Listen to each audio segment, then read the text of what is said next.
好，各位同学，我们现在回来看到这一个表格，你可以看得到，在2018年嘉年华的时候呢，我们可以看到它每一家邮轮公司不同的大小啊，所以不同的大小，也就是说，它用船只数来算的话呢，它也有一些大大小小不同的一些数字比啊，你可以看得到啊，当然在嘉年华集团里面，它的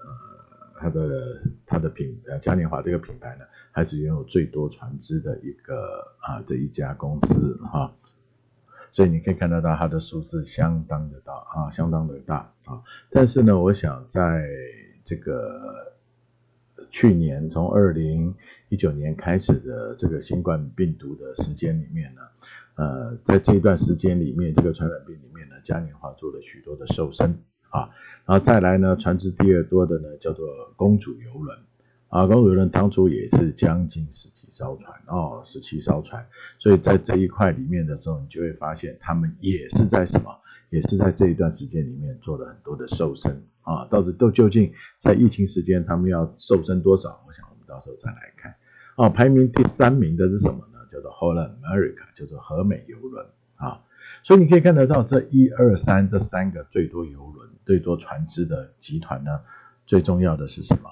最重要的就是最重要的就是他们彼此之间，他们共同的就是他们是以美国作为他们最重要的市场最重要的市场，嘉年华、公主、和美这几家邮轮公司呢，都是它最重要的都是以美国，所以它可以拥有最大的船队最大的船队。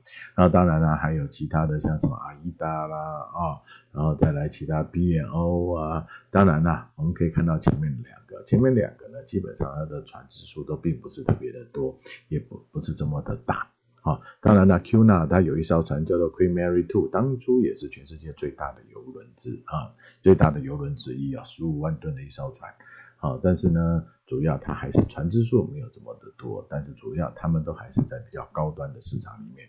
所以嘉年华呢，在2018年可以看得到它这个邮轮分布的分布的数字So when we look at the Carnival Group, they have 1, 2, 3, 4, 5, 6, 7, 8, 9 brands. We can see the Carnival Cruises owns the most ships among the group. And the second place is the Princess. The third place is the Whole America. Those three cruise lines has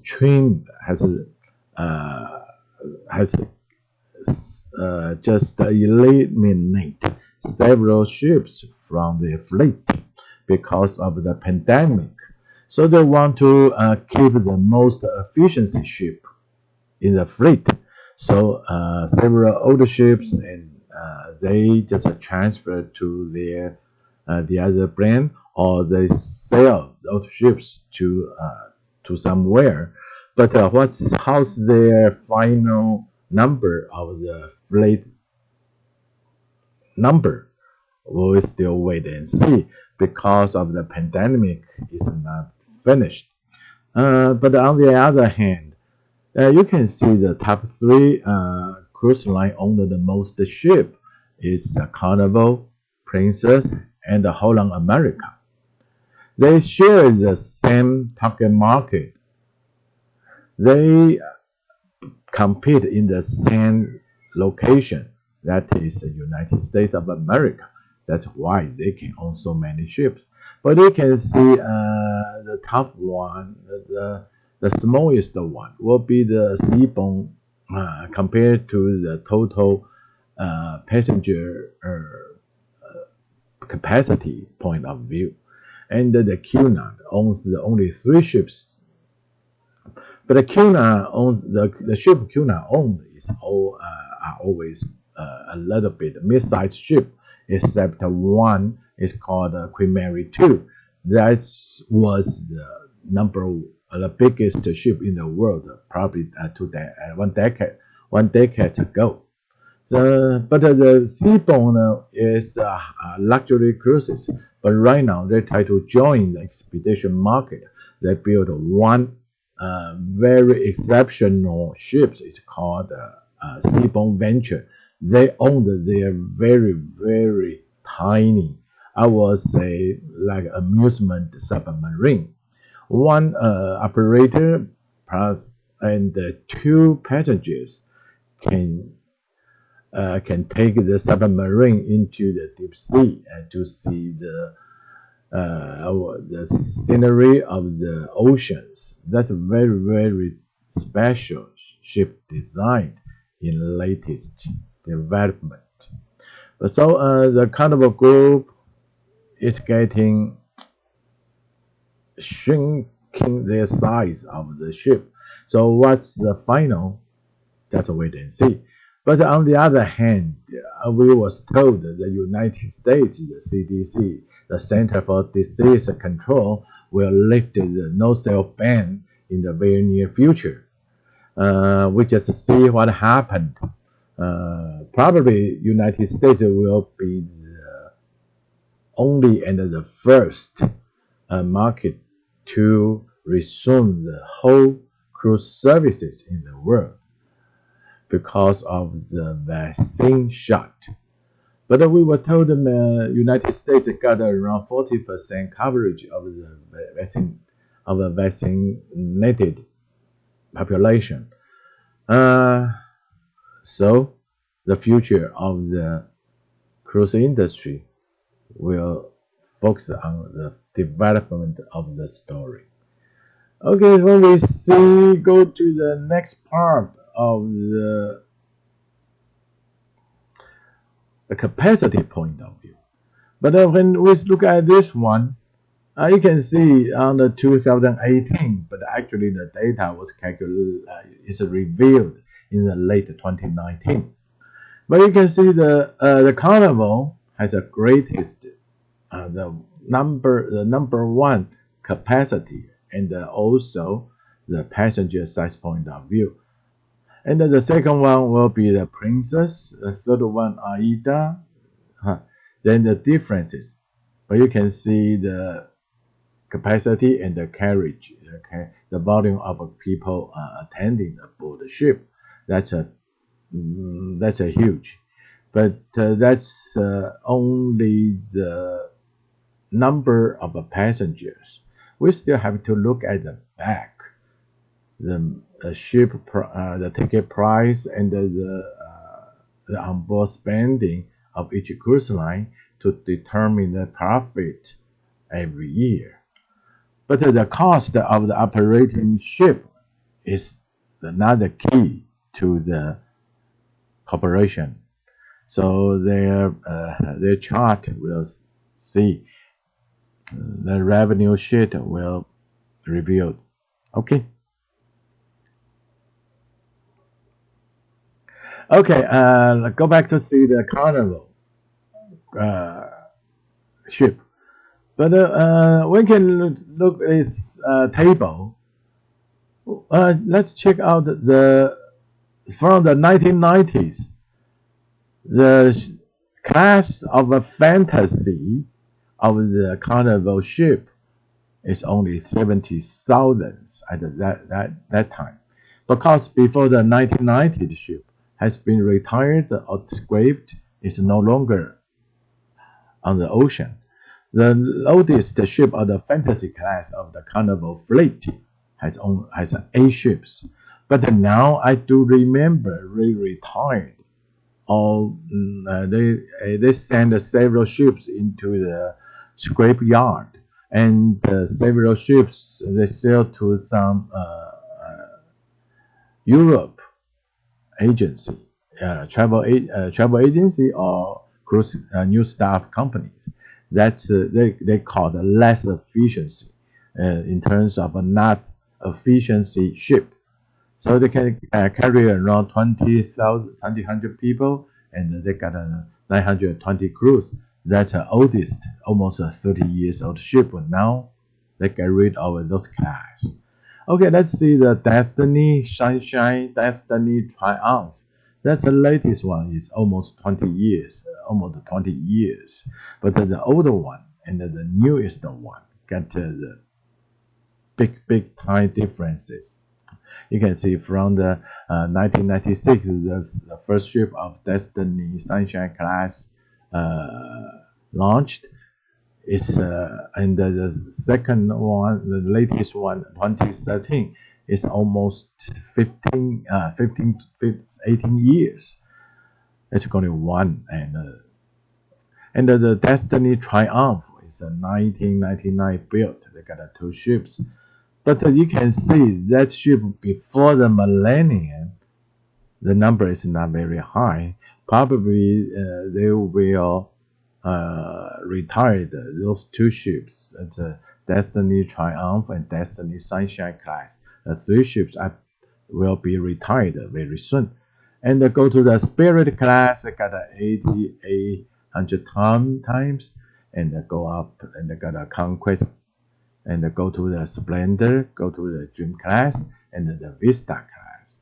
But you can see the Carnival cruise is not the one pursuing the biggest one.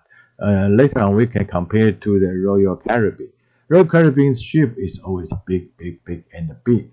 But from my point of view, that is the most creative cruise line in the world. I will talk to you later.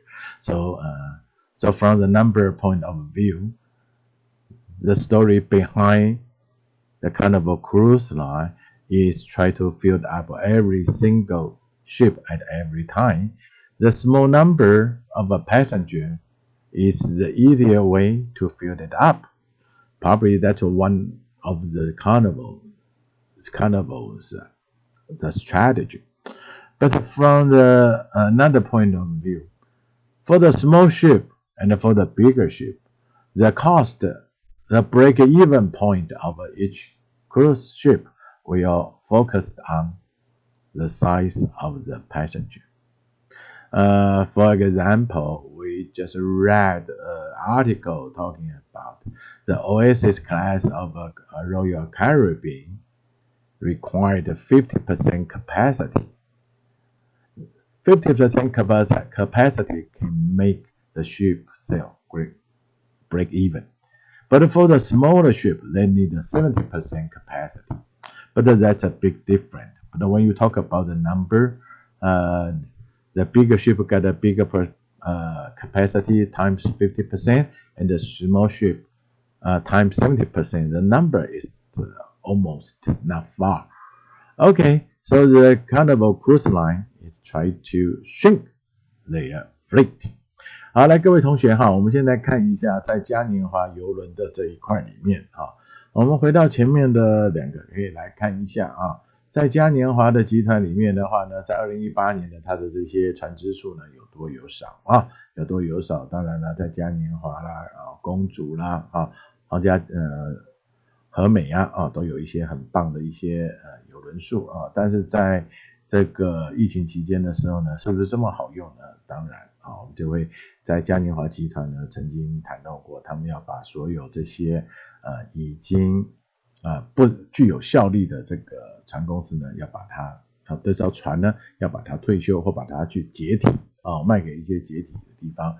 所以在嘉年华这一块里面的话呢，你会看得到它的前3名的嘉年华这些你可以看得到就不再讲一遍当然了，你可以看得到在这人数里面的话呢，当然嘉年华这个品牌呢，它的人数因为船最多，所以它带领的这个人数呢最大人数最大，所以当然公主邮轮啦、阿依达啦、和美啦这些邮轮公司呢干嘛？他们在的人数就不会差太多了，因为每一艘公司的船的人大大小小都不一样。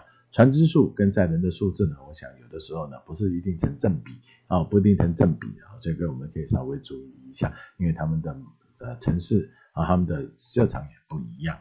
好，再回来看到呢这个嘉年华这个邮轮嘉年华邮轮的话，基本上你会看到它大概在不同的等级呢，我们可以看得到它有所谓的 Fantasy Class Destiny Class然后 Spirit Conquest、Splendor、Dream、Vista。一般来讲呢，在国外的邮轮公司等级的命名，通常都是第一艘船出来的时候呢，那艘船的名字呢作为它这个等级的命名不像你看到的宾士车有什么 S 级啦、E 级啦、C 级啦他们不太一样。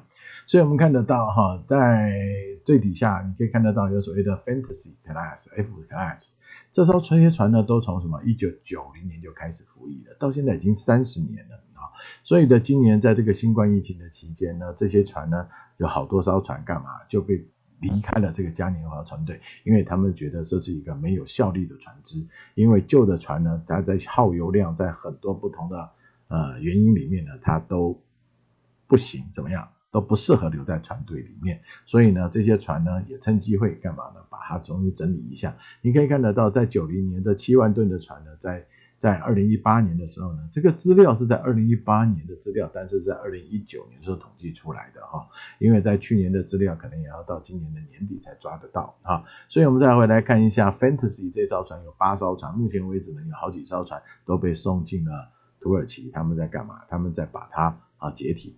但也有一些船呢可能卖给了人家。那当然呢，在这所谓的2000年以前，也就是在这个千禧年以前的船只呢，就嘉年华来讲，还有一个叫 Destiny Triumph Class，Destiny Sunshine Classes， 这些东西基本上呢，目前为止在10万吨的规模里面呢，可能在它的邮轮公司里面的思想里面呢，可能还会会不会留下来呢？我们也不知道。